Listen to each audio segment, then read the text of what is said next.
ونتشرف بمقام ابو محمد.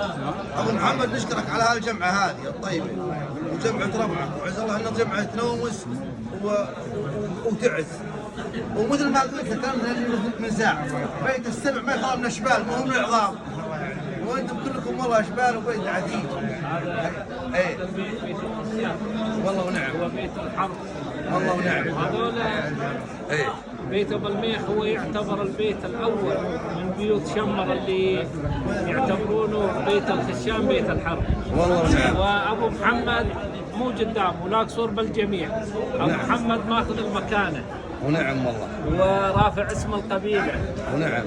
وانا والله اليوم متعني كله جاي احترام لهالبيت ولا الدعوه مال ابو محمد والفضل. والله ونعم. يستاهل يستاهل. يعني الامور كلها طيبه. يستاهل والله. بس من يكون شخص بهذا المواصفات لهذا البيت احنا كلنا داعمين. كلنا نعتز به. اي والله.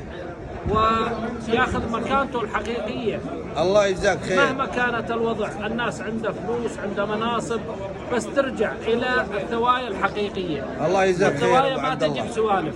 اي والله صحيح. اذا ما الشخص هو رجل غاضب الله ومن بيت كريم وعمله طيب.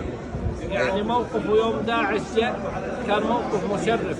مشرف. اي والله. قال لي فلش بيت العجيل مفلش بيوتنا كلنا، بوقتها ما حد يقدر يتكلم. وكاد والله. والله وكاد.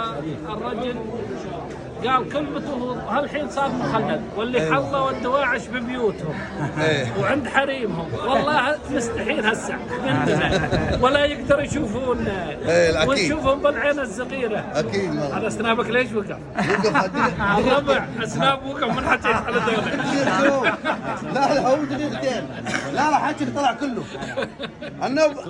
النوب صورك اسناب ولا هذا خلاص. امزح معاك.